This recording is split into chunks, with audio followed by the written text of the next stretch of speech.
Welcome back to psychology lecture series. 13 chapters हम complete पढ़ चुके हैं, जो कि आपको इसी चैनल की प्लेलिस्ट साइकोलॉजी लेक्चर सीरीज़ में चैप्टर 1 to 13 सीरीज़ वाइज मिल जाएंगे। लेक्चर अटेंड करके आप किसी भी तरह के एग्ज़ाम की तैयारी कर सकते हो। चैप्टर 14 डिस्कस कर रहे हैं, जो कि सोशल साइकोलॉजी के बारे में है। इसको social influence and group dynamics भी कहा जाता है। कुछ टर्म्स जो हैं इसमें बहुत ज़्यादा इंपॉर्टेंट है, जो शॉर्ट एंड लॉन्ग दोनों के हवाले से बहुत ज़्यादा इंपॉर्टेंट हैं। आउटलाइन की बात करें, social psychology, definition of sociology, social psychology versus sociology, what is socialization and processes of socialization discuss कर चुके हैं। Processes of socialization and socialization की डेफिनेशन बहुत ज़्यादा इंपॉर्टेंट है, इसीलिए आप लोगों ने ये टॉपिक स्किप नहीं करने। आज स्टार्ट करेंगे लेक्चर नंबर 6, जिसमें हम डिस्कस करेंगे conformity, definition, examples, types of conformity and then last में हम डिस्कस करेंगे factors related to conformity. Important topic है, लाजमी प्रिपेयर करें। सबसे पहले कन्फर्मिटी की डेफिनेशन देखते हैं कि जब भी हम किसी ग्रुप में फ़िट होने के लिए अपने बिहेवियर को, एटीट्यूड को या बिलीव्स को चेंज करते हैं या ग्रुप के एक्सपेक्टेशंस के अकॉर्डिंग बिहेव करते हैं, तो उसको कन्फर्मिटी कहा जाता है। कन्फर्मिटी को सिंपली इस तरह से भी डिफ़ाइन किया जाता है कि yielding to group pressures, obedience to group pressures, accommodating to group pressures. और ग्रुप प्रेशर जो है वो डिफरेंट फॉर्म्स के हो सकते हैं। फॉर एग्जांपल बुलिंग हो सकता है, परसुएशन, टीसिंग एंड क्रिटिसिज्म। अब हम डिस्कस करेंगे कि वो कौन से फैक्टर्स हैं जिनकी वजह से हम कन्फर्मिटी करते हैं या किसी भी ग्रुप के अकॉर्डिंग बिहेव करते हैं या फिट होने की कोशिश करते हैं। तो सबसे पहले हमारे पास नॉर्मेटिव इन्फ्लुएंस है कि हम सोशल रिजेक्शन को अवॉइड करने के लिए किसी भी ग्रुप का हिस्सा बनते हैं। सेकंड पे इंफॉर्मेटिव इन्फ्लुएंस होता है कि हमें लगता है कि लोगों के पास ज़्यादा नॉलेज है या एक्यूरेट इन्फॉर्मेशन है, तो उनसे वो नॉलेज गेन करने के लिए हम उस ग्रुप का पार्ट बन जाते हैं। थर्ड पे आइडेंटिफिकेशन है, किसी भी पर्टिकुलर ग्रुप से आइडेंटिफाई होने के लिए, एसोसिएट होने के लिए हम उसका पार्ट बन जाते हैं। अब कन्फर्मिटी जो है वो मेजॉरिटी के इन्फ्लुएंस की वजह से भी हो सकती है, इसलिए इसको ग्रुप प्रेशर भी कहा जाता है। तो जिस तरह कहा जाता है कि मेजॉरिटी इज़ अथॉरिटी, तो मेजॉरिटी की जब अथॉरिटी होती है तो फिर इंसान जो है उसी मेजॉरिटी के ग्रुप का या उस मेजॉरिटी का पार्ट बनने की कोशिश करता है।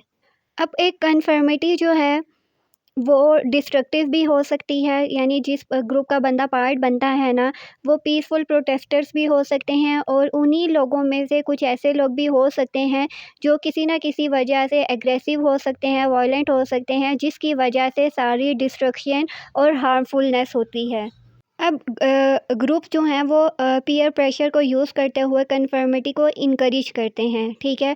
फॉर एग्जांपल अब इंडिविजुअल जो हैं उनमें नेचुरल डिज़ायर्स होती हैं कि वो उस ग्रुप का पार्ट बने जिस ग्रुप को लोग पसंद करते हैं, ठीक है। और फिर लोगों को उस ग्रुप के लोग जितने भी डिसीजन लेते हैं या ग्रुप जो भी डिसीजन लेता है उसके साथ चलना पड़ता है, बेशक वो ग्रुप जो है रॉन्ग डिसीजन ही क्यों ना कर रहा हो। फॉर एग्ज़ाम्पल अगर कोई क्रिमिनल्स हैं, क्रिमिनल्स का गैंग है, तो वो क्या कर रहे होते हैं, नेगेटिव एक्टिविटीज़ जो है वो परफ़ॉर्म कर रहे होते हैं। अब जो भी उनकी ग्रुप का पार्ट होता है, उसको वो रॉन्ग डिसीजंस जो हैं उनके साथ चलना पड़ता है। हालाँकि क्रिमिनल या क्राइम करना एक अच्छी एक्टिविटी नहीं है, लेकिन जब आप उसका पार्ट बन जाते हैं, तो फिर आपको वो एक्टिविटीज़ परफ़ॉर्म करनी पड़ती हैं। अब हमने क्रिमिनल गैंग की जो है वो एग्जांपल ऐड की है, तो मैं आपको बताती चलूँ कि कन्फर्मिटी जो है वो पॉजिटिव भी होती है, नेगेटिव भी होती है। पॉजिटिव में क्या होगा कि आप पॉजिटिवली काम करेंगे, ग्रुप जो है वो पॉजिटिव एक्टिविटीज़ को परफॉर्म करेंगे और दूसरे लोगों से चीज़ों को लर्न करेंगे। जबकि नेगेटिव कन्फर्मिटी क्या होगी, सप्रेशन ऑफ क्रिएटिविटी होगी, ओबीडियंस टू हार्मफुल नॉर्म्स होंगी। जिस तरह हम लोगों ने क्रिमिनल गैंग की एग्जांपल ऐड की, तो वो सारी जो है वो नेगेटिव काम कर रहे होते हैं। जितने भी रूल्स एंड रेगुलेशंस जो हैं उनको वायलेट कर रहे होते हैं, डिस्ट्रक्शन की तरफ जा रहे होते हैं। तो ये नेगेटिव कन्फर्मिटी की एग्जांपल होगी। जबकि पॉजिटिव कन्फर्मिटी क्या है कि वो सारे ग्रुप जो कि पॉजिटिव वर्क कर रहे होंगे, सोसाइटी के लिए काम कर रहे होंगे, ह्यूमन राइट्स पे काम कर रहे होंगे, तो जितनी भी पॉजिटिव एक्टिविटीज़ परफॉर्म कर रहे होंगे तो वो पॉजिटिव कन्फर्मिटी होगा। Next is type of conformity. 3 types of conformity हैं। First compliance, second identification, third is internalisation.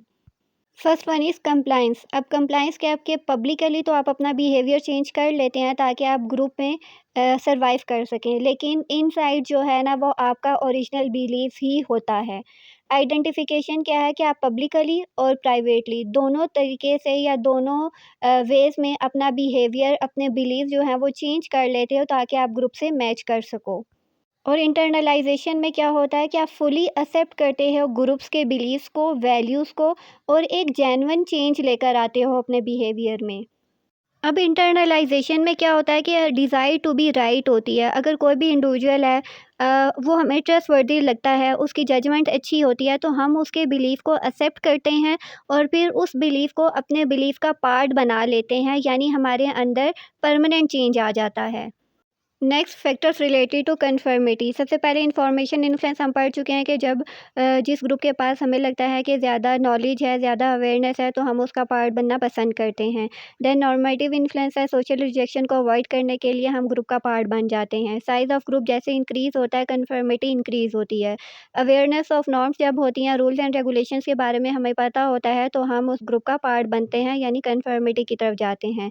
Presence of N Alai है कि अगर कोई भी इंसान जो है वो मेजॉरिटी के अगेंस्ट जाता है तो 80% चांसेस होते हैं कि कन्फर्मिटी रिड्यूस हो जाए।